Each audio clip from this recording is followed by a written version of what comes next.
We want to get started right at 6.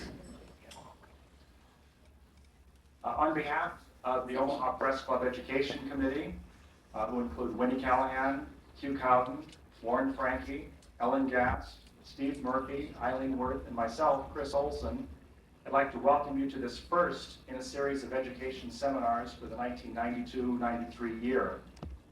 This evening's format, for the most part, will be question and answer between you and our guest panelist this evening, Mr. Warren Buffett. Our subject will be dealing with the news media.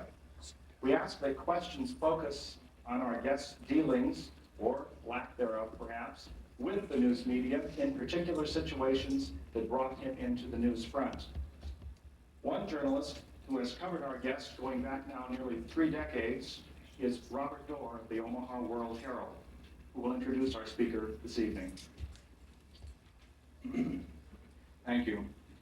Can you hear me? I don't exactly know what to say. Introducing Warren Buffett before this group is like introducing Garth Brooks at a country music concert.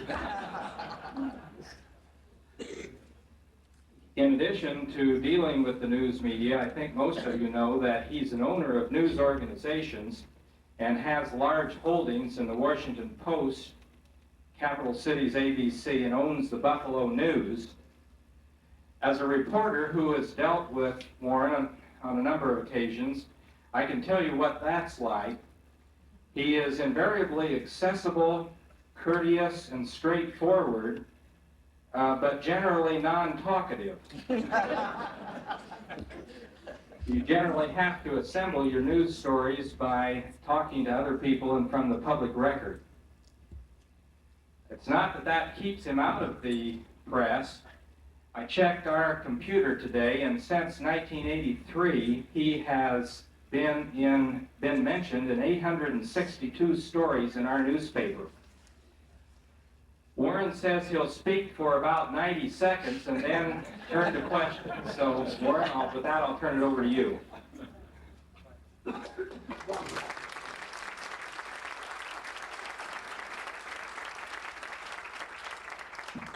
Out of the obituaries, I feel fine about one of the comments that Howard Simons used to make at the Washington Post. Howard Simons was the managing editor at the time of Watergate under Ben Bradley. Later went on to run the Neiman program. And when people constantly complain that you in the news business know that how can you write about business when you haven't been in business, and how can you write about sports when you haven't been a football player yourself? And his retort to that was, you don't have to be dead to write obituaries. Now, the topic of dealing with the news media seems to me that probably the best advice I can give to you who have to do that is that it's really very much like the old advice about making love to a porcupine, that it should be done very carefully. But nevertheless, I have very fond memories of the media, because I wouldn't be here if it weren't for the newspaper business. My grandfather in 1905 bought the Cumming County Democrat in West Point, Nebraska. Believe it or not, in West Point, which was probably 2,000 people in those days, there were 2 newspapers, the West Point Republican and the Cumming County Democrat. His grandson learned something about what it's like to operate in the 2 newspaper town from his grandfather. But these 2 newspapers existed, and my grandfather had his family, and my mother and her sisters and brother, they lived over the newspaper in a little string of rooms on the 2nd floor. And when my mother was 11, she literally could run a linotype. As a matter of fact, the intertype people who made linotypes in those days wanted her to travel to Des Moines to exhibit the operation of a linotype to prove their statement that such a simple machine as even an 11-year-old could operate it. And she would go down to the train station where twice a day the train would come through, and she would get on the train when it stopped, because news was a little sparse in West Point. She'd interview people, write stories for the paper. She sold ads for the paper. It was all during high school years. She started the West Point high school paper. And when she got out of high school, she was 16, but she worked 3 years in the newspaper to get the money to go to school at the University of Nebraska. And when she got to the University of Nebraska, one of the first things she did was to go to the Daily Nebraskan and apply for a job. And the fellow that interviewed her was my dad, who was the editor of the Daily Nebraskan. Now, a few months later, after the first semester, my granddad lost his foreman, who bought a paper in Eustis, Nebraska himself, and so he called my mom and asked her if she'd come back to help out with the paper, which she did. So she took off a semester and then came back again to Nebraska, and a year or so later married my dad. But the fact that two sides of the family had a strong interest in the newspaper business, coupled with the stock market crash, I must admit, because my dad actually wanted to go into newspapering, but back in those days, and he had an office in Greg McBride, I think it was, at a telephone someplace at the house where McBride told him to make up his mind. And my dad was a blind editor in a small town Nebraska he was going to go to work for. But he had that idea at the time, which is long passed out of favor, that he would let his father, who had paid for his education, call the shots on his first job. And my grandfather on that side had different ideas. So came to Omaha, became a stock salesman, and I was born in 1930, but I was conceived right around November 30th, 1929. Most of you have been put together what it would be like selling stocks in the fall of 1929. My conception will understand what happened. So that's the story of how I got here. And I spent the rest of my life trying to figure out how to avoid having the media end my life. And I guess that's the subject of our seminar this evening. And I think the best way to do this is just throw it open for questions. I've been around newspapers a long time. I worked for the Lincoln Journal in college. I delivered 5 newspaper routes when I was in Washington. I had 0.2% of all the Washington Post circulation in 1944. I had this marvelous system because I delivered both the Post and its competitor, the Times Herald. So when my service was a little sloppy and people changed papers, they found my smiling face there.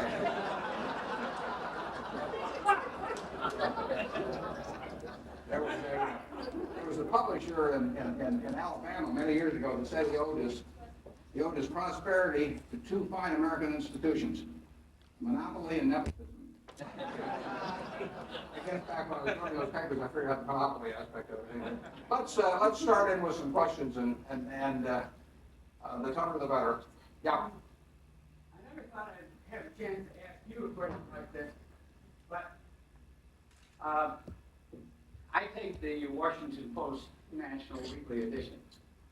And several years ago, Hobart Rowan had in his column on the second page, I guess it is, that the real national deficit, national debt, was something in the matter of, in the form of about $14 trillion. Now that was 3 or 4 years ago, and I was shocked by the statement. Nobody ever seemed to pick it up, and I'm just wondering, was there nothing to it? Because I quoted him on the statement. Well, it's a good figure. Don't stop. I mean, we've had 128 tax increases in Arkansas or something. Tax debt, anyway. Part was probably referring to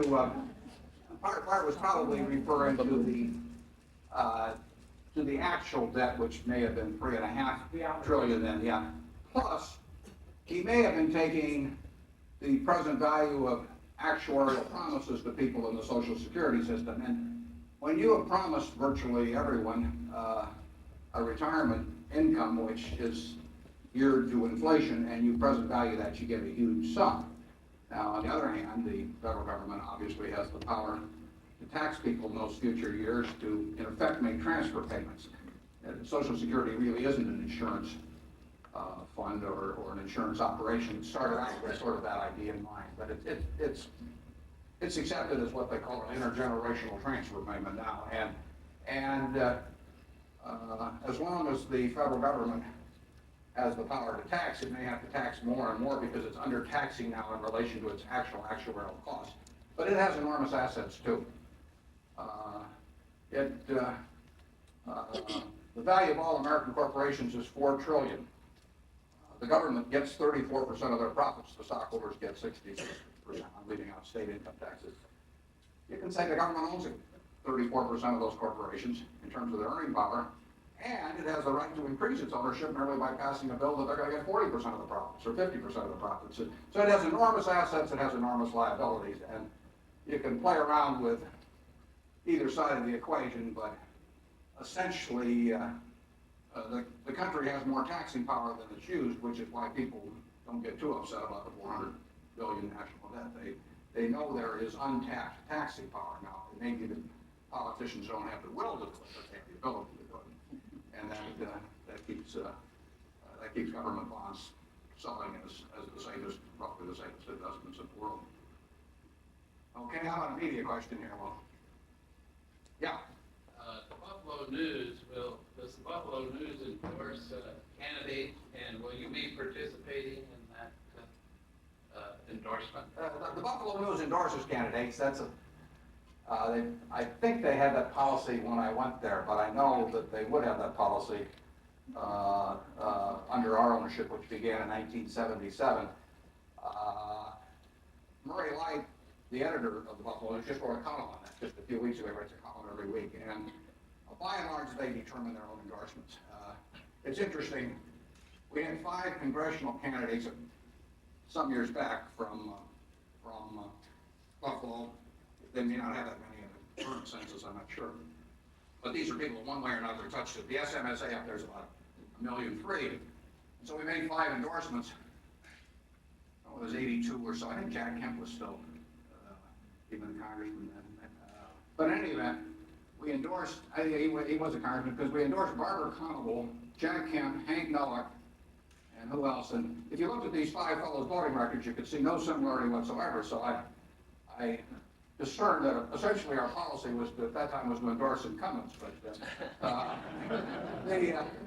don't know what we'll do this time. But we do have a policy of endorsing. We think that to give opinions on every other subject in the world daily, that if we back off giving an opinion on that, it doesn't seem to make sense. I don't think people pay much attention when you get to presidential races. I think that the less the public is interested in the race, the more newspaper endorsement means. Probably doesn't mean, in the presidential race, I would guess the endorsement means virtually nothing. But I still think we ought to do it. Yeah? What stories do you think the media is really missing the boat on these days? I'm thinking particularly along the lines of business stories, but feel free to take it beyond that. That you think maybe they're blowing out of proportion beyond their significance, or just ignoring a story that's maybe ripe for exposure right now? Right. Well, the media, and I've got this question over the last 20 years, and when I attend the Washington Post, they have what they call a pug wash summer, and they always ask about what are the big stories, and then you tell them, and then they groan.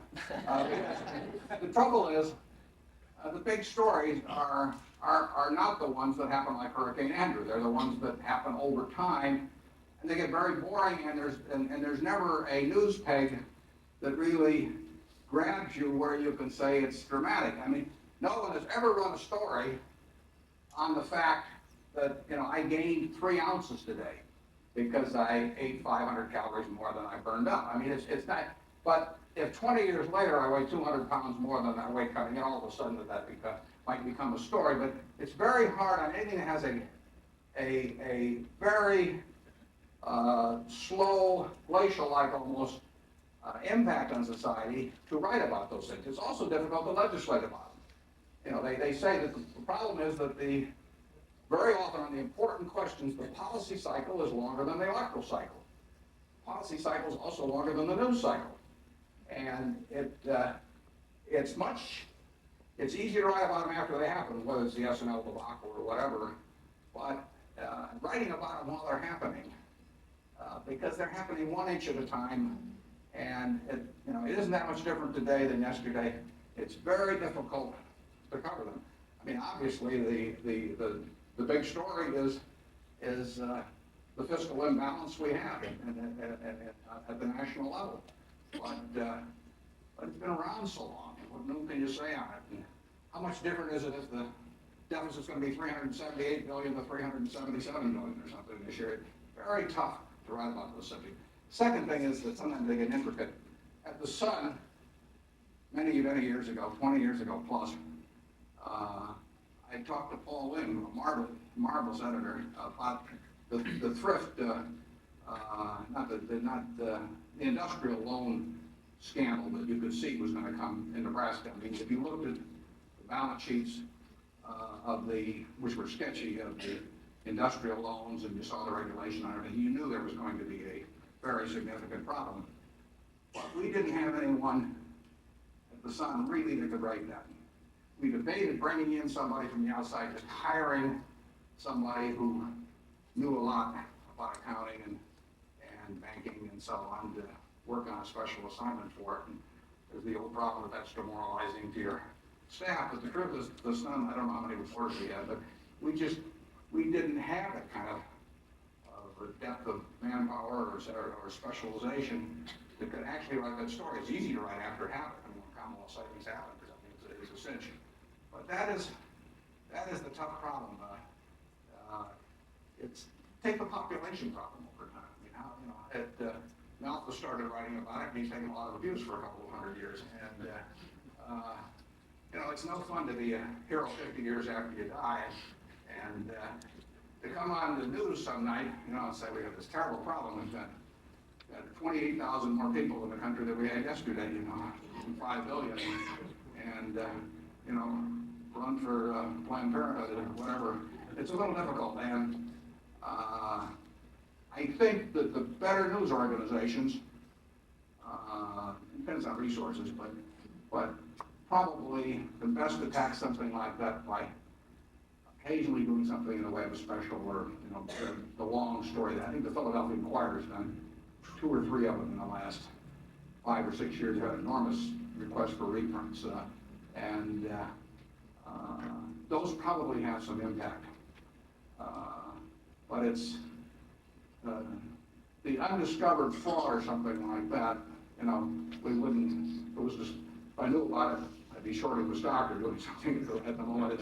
It's hard to come up with a blockbuster story that also has reader impact or viewer impact, and there's not a great answer for that. Yeah. Talking to about the business pages, and one particular story recently which Berkshire Hathaway has been involved in, and you personally, connection with Wells Fargo. Have you lost your confidence in Wells Fargo? Oh, I won't comment on stocks. I'm gonna live up to Bob's introduction on that sort of thing. I never get into recommending or even commenting on individual companies. Yeah. If you were limited in your reading to 2 financial publications, which 2 would you buy? Well, I've answered that differently 5 or 10 years ago. I would probably go.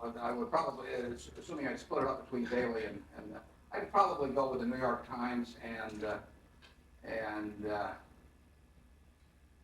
probably Fortune. I'm assuming I could get all the things from Value Line and all that on statistics, but in terms of news publications, probably be the case. I'll tell you an interesting story on that.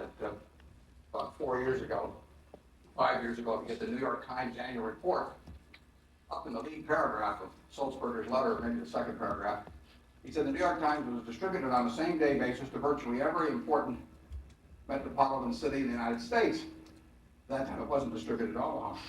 And so I wrote a letter, and I said, "Dear Punch," I said, it's a shame to have a qualifier in there. And I said, what really I find galling is that I have a friend in Des Moines, which has a population half that of Omaha, and they are he is getting, in this case, the paper delivered daily, and I said, here we are in Omaha, we can't get it. And I sent a copy to my friend in Des Moines. My friend in Des Moines, who did not know Sulzberger, Joe Rosenfield, wrote him a letter and said, "Dear Mr. Salzberg," he said, "I understand you're here, you're not in Omaha."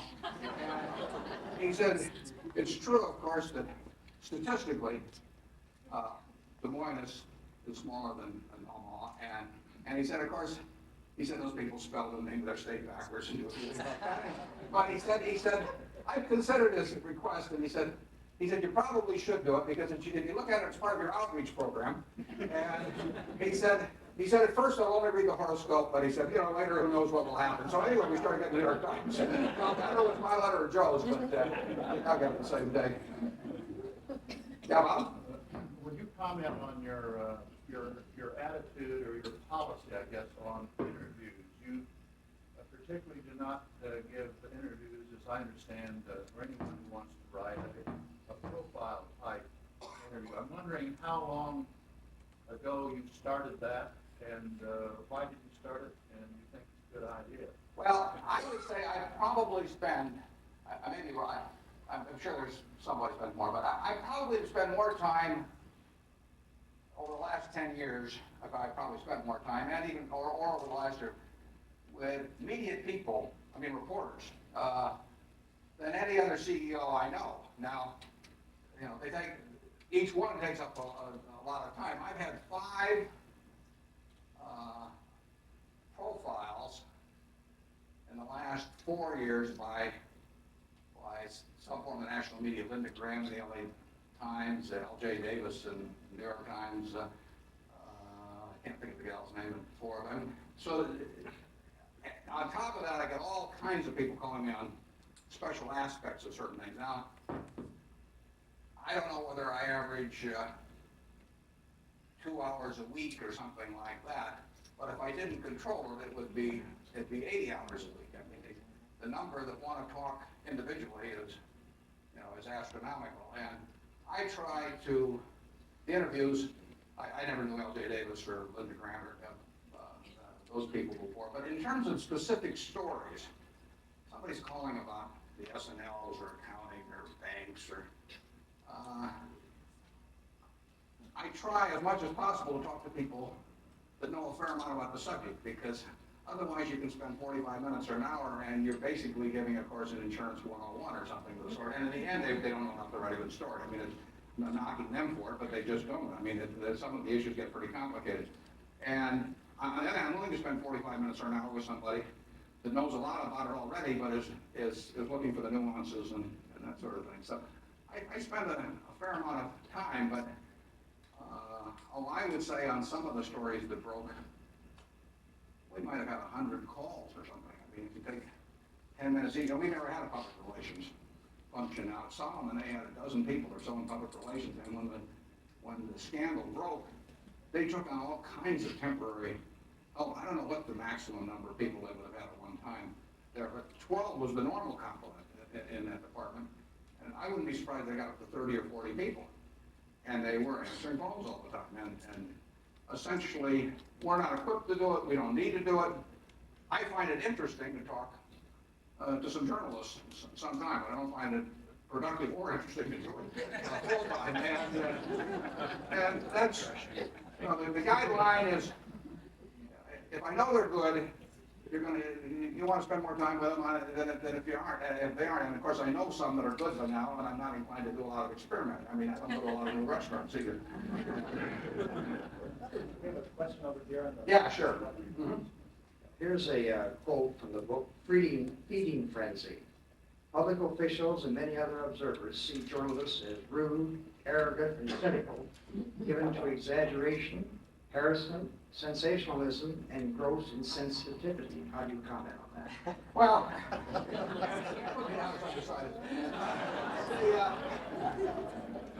it's interesting. In all of I'm going to be wrong on this, but there's 1,600 newspapers in the country, and the only one I can think of that really has a media critic that writes regularly is the LA Times with David Shaw. David writes some very good stuff.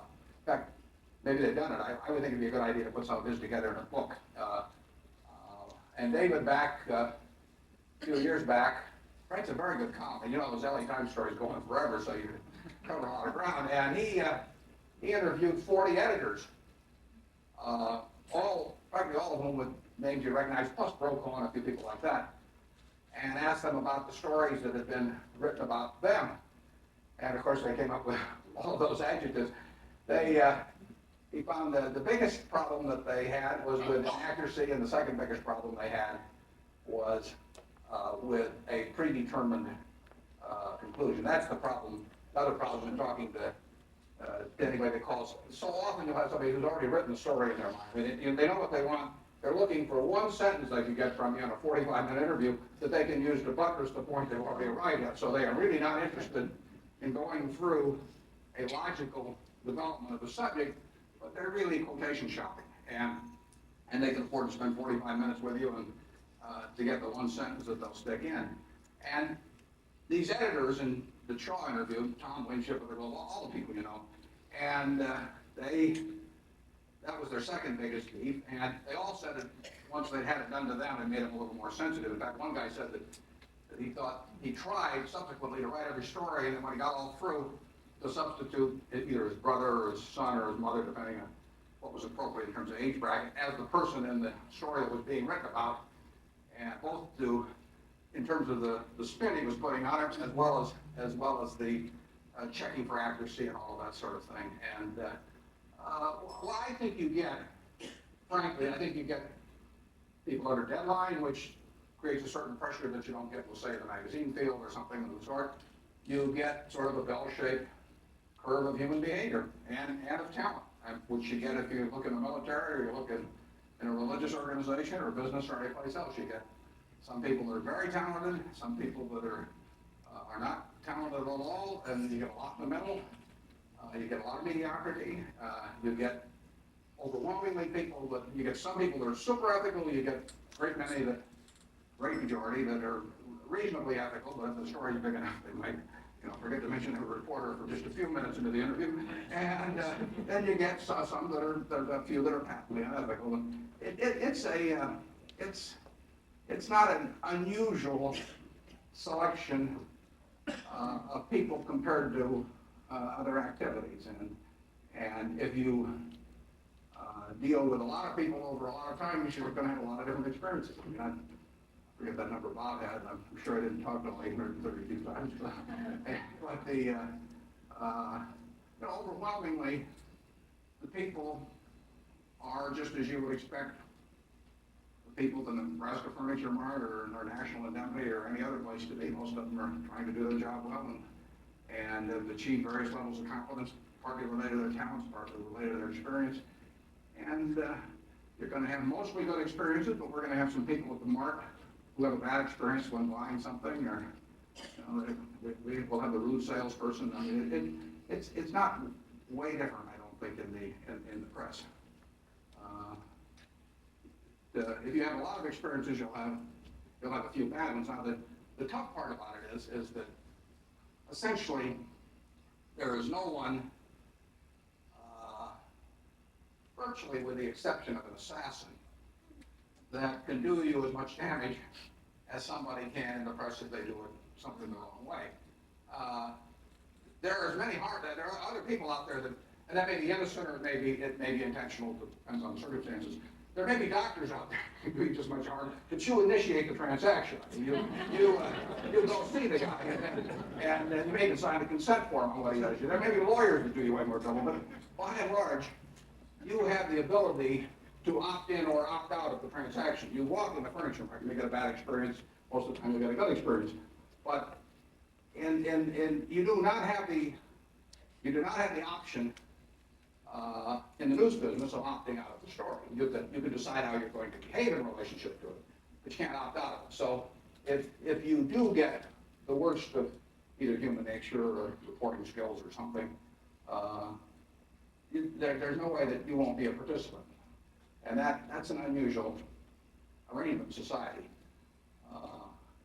One person that has a similar power, but again, largely involves somebody else initiating. Federal prosecutor or any kind of prosecutor has the decision to prosecute or not prosecute. The very fact they prosecute is it has done a lot of damage whether you're innocent or not finally. And And so that person has the power, simply by initiating something, to cause you all kinds of trouble, no matter how innocent you may be or anything else.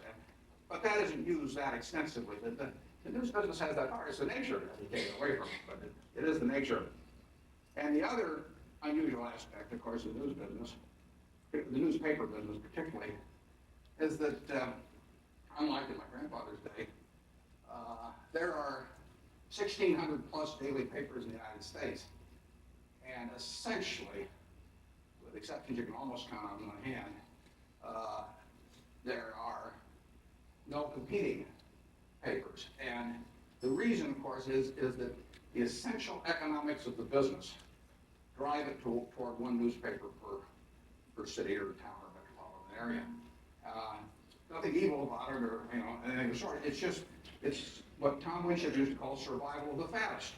And eventually, there is no red ribbon in the newspaper race. There's a huge blue ribbon, which makes it enormously valuable. And if you come in second, you don't come in. And there's virtually no business like that in the country. If you had 1,600 towns, each with one hamburger stand, each with one bank, each with one woman's shoe store, each with whatever it may be, there would be competition that would come in against them. The guy that runs the best shoe store in the country or the best hamburger chain in the country would look at the town with the worst, and he would come in on top of it. But it doesn't happen in the newspaper business. I mean, 10 years ago, everybody talked about how terrible the Manchester Union Leader was when Loeb was running it. And they said it was the worst newspaper in the country, is shame, brag, etc. But all these great news organizations with enormous resources, money coming out of their ears, would have dreamt of putting another paper in Manchester, New Hampshire, because they would have gotten their ears pinned back. And they knew it. So they said, we can put out a wonderful newspaper, and Bill Loeb puts out a terrible newspaper. But they didn't want to try and compete with it, because it doesn't lend itself to competition. And therefore, you essentially have a business that will make a lot of money if you're terrific. It'll make a lot of money if you're lousy. And there's no difference. I mean, you pick a paper that you tell me you think is lousy, and I will show you one with 30% profit margins. And people always used to laugh at Roy Thompson, and they never saw the council post now for his lifetime. I met him over in London. I asked him if he'd ever been to council once. That was in there. He knew the figures, as he said. And I don't have any feelings about that at all. But a lot of people knock Thompson newspapers in those years, but they had the highest profit margins. And all these people that wanted to say excellence produces profitability and we're very rich because we're very good, it doesn't hold water, because on that basis Thompson was the best of them all. And there is no correlation between profits and excellence. So that means that how good a newspaper is depends entirely on the wishes of its owner. Very interesting fun. There's really nothing quite like that in American business. I mean, if you set up a hamburger stand, you turn out lousy hamburgers, McDonald's is going to be next to you or whomever, and you won't be around a year later. I mean, competition, if you give terrible service in a business or prices are too high or anything else, you will be put out of business by somebody else, unless you have a regulated monopoly, but then your profits are limited and you get a liquor light company or phone company or something. Newspaper business, you are as good as you want to be and you're as bad as you want to be. And there are 1,600 papers, and there's a wide variety of excellence among those papers, but there is no correlation between excellence and profitability. That's something that publishers hate to talk about. And maybe it's not a good idea not to talk about it, because if you could whip up the troops all the time, telling them the only way we're going to stay alive is if you guys are terrific, probably a bit myth to perpetuate. It's not borne out. Yeah. Would you apply those same thoughts to television journalism? When will the essential economics of the business create one television station, one television news organization? The interesting thing about television, you take 100 top markets in the country, and I have, and you look at who leads in the nightly news broadcast, the network nightly news broadcast, you will find that, not so many years ago it was 100 out of 100, but I will bet it's 95 out of 100, that whoever leads, whether it's Brokaw or Jennings, will be whoever leads the local news before that. And in other words, it's the feed-in that counts. ABC in New York, in Philadelphia, we had as great an audience for Jennings, probably still do, but I know we did in the past, as Ratter and Brokaw combined. But we had this terrific feed-in from the local news before. Single most important factor tough on the anchorman's ego, but it happens to be true. Now, what's the biggest factor in what local news is watching? It's the feed in before. That's why you want to have Oprah. I mean, it's dynamite to have the feed in from a 40 share or something like that coming from Oprah.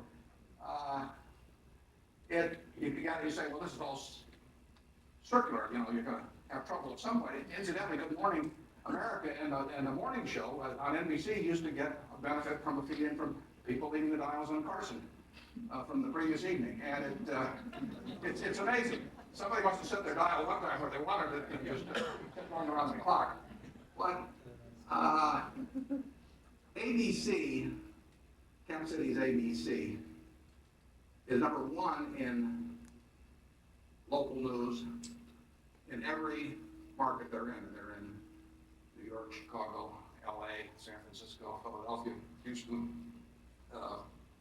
Fresno, Raleigh, Durham, to go down the line. And, it's hard for me to figure out exactly why that is, except those guys are terribly smart programmers. I mean, they're dynamite. And they also, in Buffalo, there's a fellow named Irv Weinstein that's been on the ABC affiliate there for 30 years. People do build up real followings. That's why an anchor person who is drawing, particularly in a larger city, a huge audience is worth a lot more than anybody on the newspaper.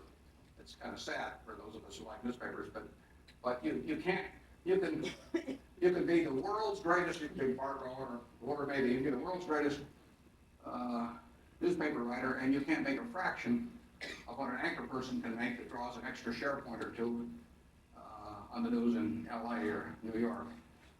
When I watch those local news shows in those bigger cities, I have trouble seeing the difference myself, but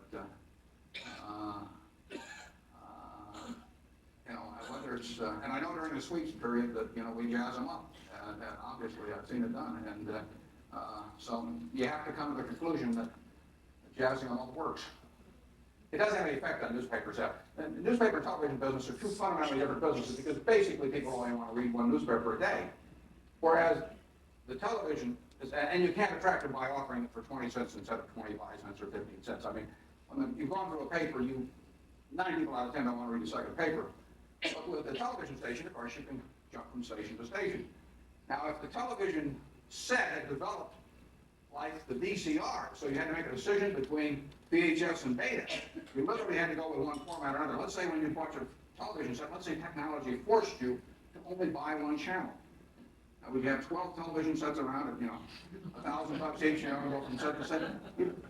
If the world had developed that way, you would have had one network become preeminent and really drive the others out of business, because you would have gotten, again, a survival of the fattest type thing, where once, as it happened in VCRs, where the VHS format got far enough ahead of the beta, it puts the other out of business. But essentially, with television, you can roam among newspapers, and you can do it very easily. And they're just sitting there. You don't have to move, you don't have to buy another product or anything else. And that creates a whole different dynamic. It's an awfully good business, but it's a different dynamic. Question over here. Yeah. You comment on another branch of journalism. I'm thinking now of the journalistic books, such as Michael Lewis's Liar's Poker, that deal with Wall Street and related subjects. Do you read them? What do you think of them? No, I read them. I read everything. I spend about 7 hours a day reading or so. And my family thinks it's more. But the novel, the journalistic book, just like the docudrama on television. I just got through reading the screenplay for Barbarians at the Gate. Now, I know a lot of the characters in it. I've read the book. And I'll tell you, what 10, 20, 30 million people are going to form an opinion of Henry Kravis, and Ross Johnson, and all those, is entirely on how some screenwriter wrote that, and screenwriter sticks to some extent to facts, but he makes it interesting. He makes some caricatures to some degree. And I know the guy that bought that, Ray Stark bought the screenwriters for that for $25,000. He's trying to get Henry Kravis to cooperate with him, and he said, Henry, he said, if you cooperate, I'll let Arnold Schwarzenegger play, and if you don't cooperate, I'll let Danny DeVito play. I don't know whether he cooperated or not, but he's getting the Danny DeVito treatment, and everybody does. I mean, having known the real facts about a number of books, I would say that you get very suspicious about what you read in them, but I still find them interesting and I read them. Did you comment on Liar's Poker? Well, I can say that I know some things that are dramatically inaccurate, and I mean, for example, just the lead part of it, Lewis was never in New York, and I know John Merriweather pretty well, and I think that it's very unlikely that that took place, but it's a good story, and there's nothing you can do about it. Once it's written, millions of people are going to believe it's true, and there's nothing that John Merriweather or John Goodfriend or anybody else can do about that. I personally would bet a lot of money that it isn't true. Well, I can't prove it either. I mean, I wasn't standing on the trading floor every minute of the day, but it makes a better book. And there's an enormous temptation. In fact, I mean, I know authors that are working on books where the publisher is pushing them to jazz up the book. It's just, they want to sell books. And after giving somebody $500,000 or $1 million, I've had big advances offered to me, and I would never take an advance on a book. I might write a book, but I wouldn't take an advance on it because I wouldn't want to feel indebted to any publisher until I decided what I want to do when I got all through it. But if somebody's giving you $500,000 or $1 million, and they're going to expect a book that's going to sell. I feel very sympathetic to anybody, particularly on a docudrama. I mean, what you can do to somebody on that is just, it's terrible. Doesn't mean every one that's done is terrible or anything like that, but the potential to be taken and put on a screen, I don't know whether Nixon was down on his knees praying with Kissinger, during Watergate or anything, but it doesn't make any difference. I mean, once you put it on the screen, that's what tens of millions of people will think. That's what I personally hate about a JFK. I mean, I think the odds of that being an accurate rendition of history are extraordinarily low, but 20 years from now, more people may believe that than any other rendition. Screen is really powerful. I mean, books are powerful too, but the screen is incredibly powerful. Yeah. What's your response to the criticism that you used the media in handling the Solomon debacle? Well, there's no question. We had to talk to people in some way. They're going to write something every day. And the first day I went in there, we called a press conference. It was a day in a Sunday in August, and all the journalists, a couple hundred of them, showed up in shorts and Levi's and everything else. But I had to tell them what I'd learned in the previous 48 hours to the best of my knowledge as to what the situation was, because I couldn't be sure that every fact was right, and I told them that ahead of time, but I could tell them exactly what I knew at that time. I didn't have any problem doing that. And at least then, they had the opportunity of starting from the same fact base that I did, and I had a further opportunity in talking before Congress, because we made these 50 or 60-page submissions which laid out every fact that we knew, and we told them that we'd update them every time we knew additional facts. But there's no question that if you have a scandal on your hands, that the best thing to do, in my view, is to lay out everything you know, and never lie under any circumstances. Don't pay any attention to the lawyers. Maybe don't pay attention to any public relations people, that's for sure. Depending half the audience, but I'll get to the other half later. If you start letting lawyers get into the picture, they'll basically tell you don't say anything. And the world is out there making a judgment about some very fast story that they don't quite understand anyway. They don't quite know the names of these people yet. You remember Watergate originally? I mean, after a while, you started getting the people located, but it almost took the Urban Committee to get things kind of straightened out for you. And you have these characters coming and going, and people making self-serving statements, and the press getting it wrong sometimes, and so on. A lot of things, and you've got to do the best you can to get into your fact base. The biggest problem, of course, is if you get surprised and you find out something you have told them is wrong, something major, and what I mean then is to just lay it out, and hey, it'll be obvious that you probably didn't know it earlier. right straight through, I just figured that if we told everything we knew, we waived attorney-client privilege, we gave all our material to the government, that a lot of that, became publicly available immediately. We ran into people, obviously, that were using the press in other ways. We had short sellers in the stock that would call Senate committees or subcommittees, call the press, told the LA Times, told the press guy at Solomon about same voice calling in with 4 or 5 different rumors to start that involve foreign exchange problems or all these kind of things. And it's a multi-dimensional fire for a while, and you can't do it perfectly, but you'll never get tangled up if you just basically lay it out as you see it. And it's very fortunate when you aren't implicated in any way yourself. It must be a different thing if you're John Dean or something. But incidentally, my friend Jim Burke had a problem with Tylenol, and he basically ignored the lawyers. And here's all this product liability and everything out there. But Jim basically just kept playing out as he saw it, and he was up 18 hours a day and all that doing it, but it only lasted about 5 or 6 weeks, and it's not a bad example. The problem is you get into what everybody has called lowest common denominator journalism. I mean, somebody is going to write it, and then once they write it, it kind of moves along the food chain, and they use the term that way. And in Arthur Ashe, I personally, I wouldn't write that story myself. Now, if I'm editor of some major paper, every other paper in the country is carrying it, or I'm the news director at the network, I think that the momentum tends to push it along once it starts. And but I don't think it really. I'm not that. There's nothing in the Constitution about the people's right to know. I mean, we trot that out occasionally when we want to justify something we've done that we feel like we really shouldn't have. But there's absolutely nothing in there about people's right to know. I mean, but you got to have the right to say something. But I don't have any right to know, as far as I'm concerned, about constitutionally or in any other way about Arthur Ashe's health.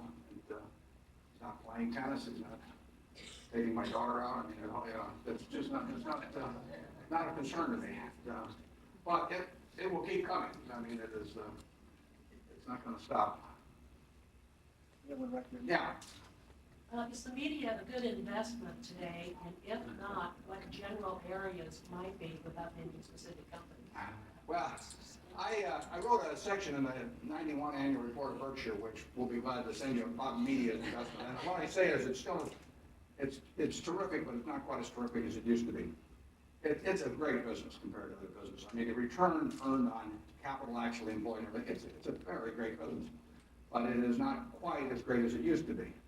And that's one of the reasons that the American Newspaper Publishers Association is fighting the telephone companies, for example. They are not wild about the idea of freedom of speech for the telephone companies, but nobody likes competitive.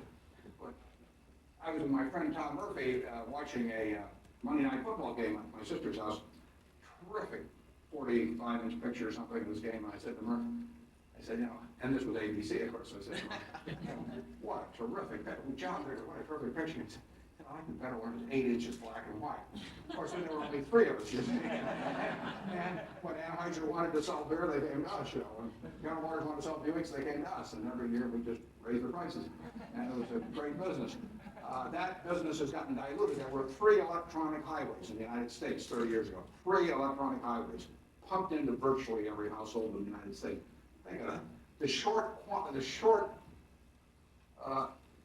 factor in distribution were these highways.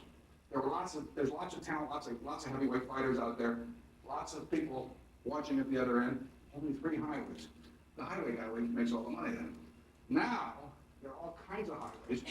So Mike Tyson makes all the money, or Holyfield or whomever, because talent is the short commodity now, and we're just another electronic highway, and that diminishes. It's still pretty good, incidentally, but it's not like it was. The newspaper is terrific, but of course, Advil comes along, and the U.S. Postal Service is the biggest threat to the newspaper business. You know, I used to say to the Washington, you know, they were terribly worried about the Washington Star, you know, what if they got Doonesbury or whatever, you know. I'd say, you know, let the Washington Star have top draft pick of 100 journalists, any place in the United States. All I gotta do is just name the names, and they all come over to the Washington Star. It's not worth an eighth of a point on the Washington Post stock. But Advil, I mean, let the U.S. Postal Service drop its third-class rates 20%. And you can have a very appreciable effect on the paper, as you can if the bells get into the classified and so on. That's where the competition comes in. Okay, the second part of the question. Yeah, what do we buy tomorrow morning, right? Okay, what are general areas that would be, where you would put your money? Yeah, I say all I want to say about that in the annual report of Berkshire or the Berkshire annual meeting. I don't go beyond that, as Bob knows it. Right behind you. You've written pretty extensively about the impact that emotions have on the market. To what extent can the media influence those emotions on a macro basis? And then would you comment on some specific, you don't have to comment on PS Group, but there was an article that drove it up, and then there was some comments by somebody in USA Today that shorted it and drove it down. So Yeah. what extent does the media have influence on the market? Well, the media generally is on a very short time cycle, so it's hard for them to say anything of any importance. I mean, what I really want to know is what's going to be. I mean, if you bought Coca-Cola in 1990 and you paid $40, you got $1.8 million, you know, for that $40. Now, I want to know what the next Coca-Cola is, but that's a little slow in unfolding for newspapers. So you're not going to get a lot out of that. But there is this interesting aspect. I was thinking about this on the way down. You know, basically, news people and I are in the same business. I mean, I go out and I try to report, essentially, on a company. I try to evaluate its management, I try to evaluate its competition, its product, its service, its prices, its costs, everything. I'm trying to do a repertorial job on that business. I never heard of it before. And that is my job. I assign myself a story. And every morning when I come to work, and it may be triggered by some event, but I assign myself a story. A story always happens to be, what is X worth? But that's a story. And in 1973, when we were buying the Washington Post Company, with a total valuation of $80 million, and Woodward was working on Watergate. Let's say that Woodward had assigned himself a story. Just exactly like Bradley come in and said, Woodward, I want you to spend the next week doing a story on what is the Washington Post Company worth. Now, if Woodward had that assignment, and he'd gone out for the week, he'd have come in with a pretty damn good story at the end of the week. He would have come in with a story that would have said the Washington Post Company is worth about $400 million, and it was selling for $80 million.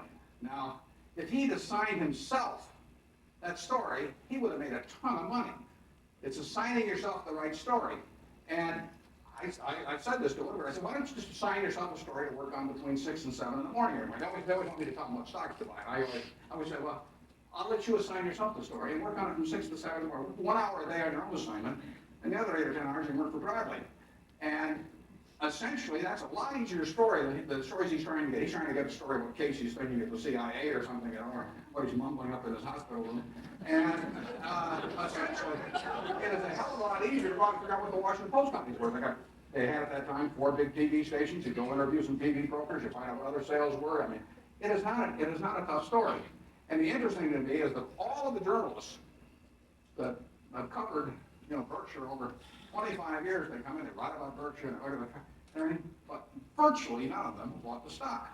And it's usually not against the code of ethics. I mean, as long as they tell, and most publications, certainly all the big magazines and all that, all they have to do is give the information to their editors to what they're doing and not buy right before an article and all that sort of thing over a long time.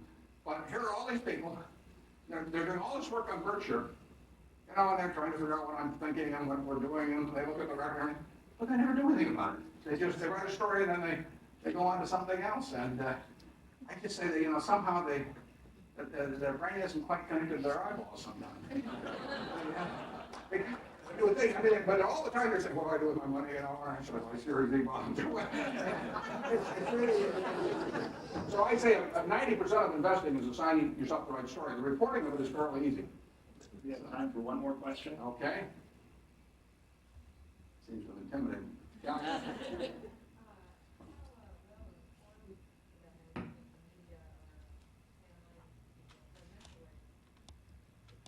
Well, you know, I've sat in on all these things every 4 years where Arlene Arledge always go through all this. And it's, you know, it is very tough because people do love the horse race aspect of it. And journalists love the horse race aspect of it. That's why, you know, the journalists all basically were, you know, are gasmic when Thoreau was in. I mean, that really made it interesting. Didn't have anything whether it was good for the country or anything like that, but it was interesting.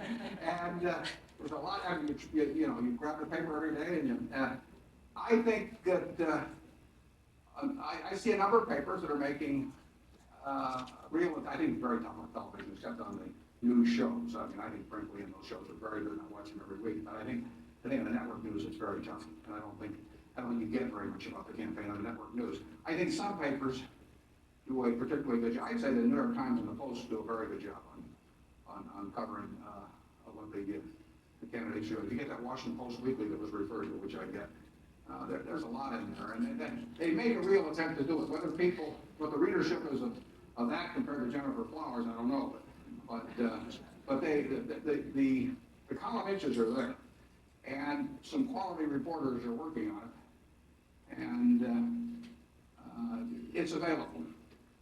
You won't get it on network news, though, in my view. Just 22 minutes doesn't really do it.